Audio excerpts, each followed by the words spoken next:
Everyone, it's Jessica Correa with the Latino Outdoors Central Coast team. We are here at Henry Cowell Redwoods State Park. We're about to get onto the Redwood Grove Loop Trail. So, vámonos!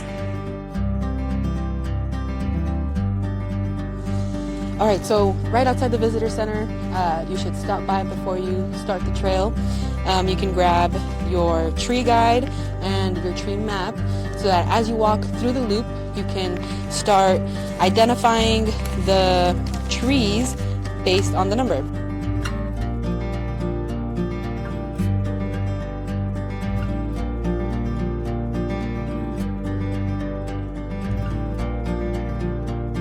Hi everyone, we are at Henry Cowell Redwoods State Park. We stopped by the visitor center first before getting onto the Redwood Grove Loop Trail, and we picked up a couple of pamphlets. This first one is, it was $0.25, but you can also get it for free as a loaner, and then you just have to return it at the end of your walk.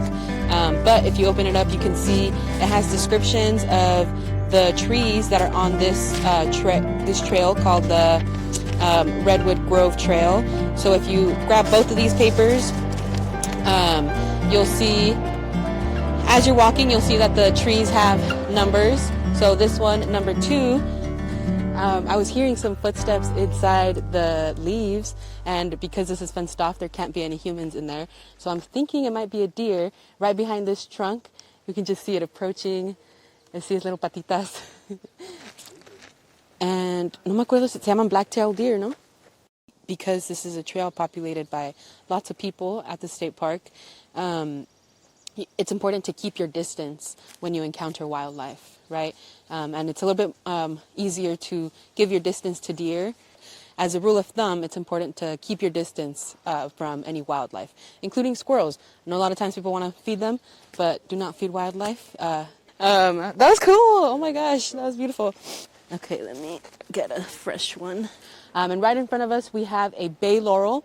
They also, in Espanol, we know them as árbol de laurel. The way that I like to identify it is by the shape of the leaf. And then once I found the shape of the leaf, then I smell it. So I wouldn't recommend like picking it off the tree because, you know, they're still growing, they're still maturing. So we don't want to interrupt that. But if you pick it off the ground and you crush it a bit, you can still get that smell of the laurel. It smells so good. It smells so fresh.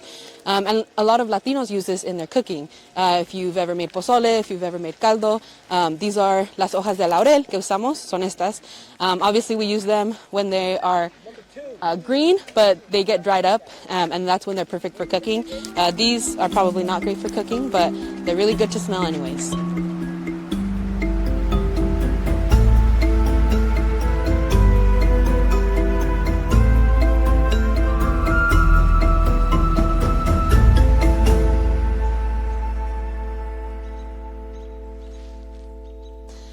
One thing when we're listening to birds, indigenous people had, they had categorized these sounds into 5 groups, and scientists also, learning from that knowledge, categorized the sounds that birds make into 5 groups.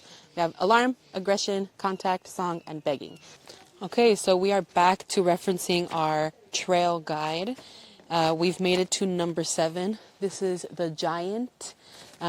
This is the tallest and widest tree in the park. And a fun little fact with the redwoods in general is that they have a really shallow root system.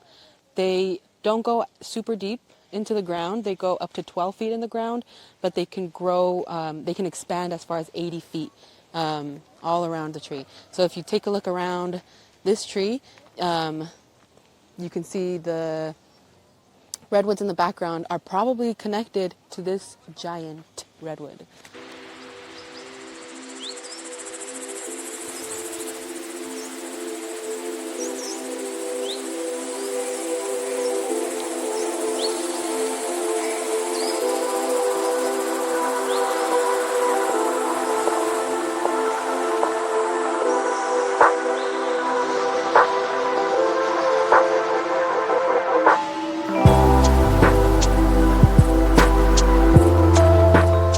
Once in its life, this tree was significantly burned. After the fire, burrows on the trunk sprouted and grew into branches we see today. So as we sit here taking in the sights, the smells, the sounds of the redwood forest, always feeling really grateful to be here in the redwood forest, feeling like a tiny person in this giant forest kind of helps you, or helps me, center myself, ground myself, especially the smell. I feel like the smell of the laurels, of the bay laurels, just give me so much peace. You take a deep breath in and it brings me so much peace, so much relief being outside. Mental health wise, I've been needing a nature day, so it's been nice to be here, be with nature. Yeah, so taking in the scents and the sounds of being here really helps ground me, brings me peace. And it's not only the sounds of nature that really help me, but also hearing the sounds of families connecting with each other in nature.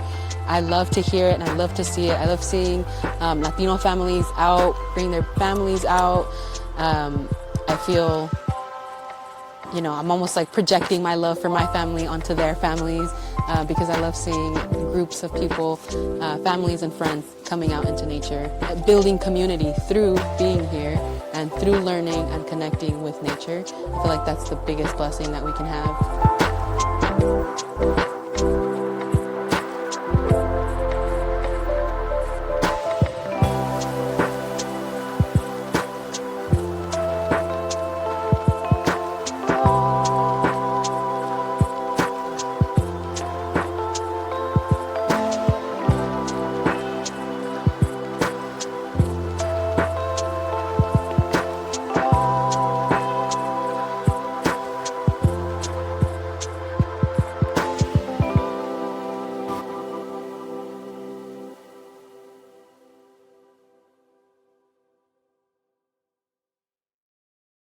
Okay.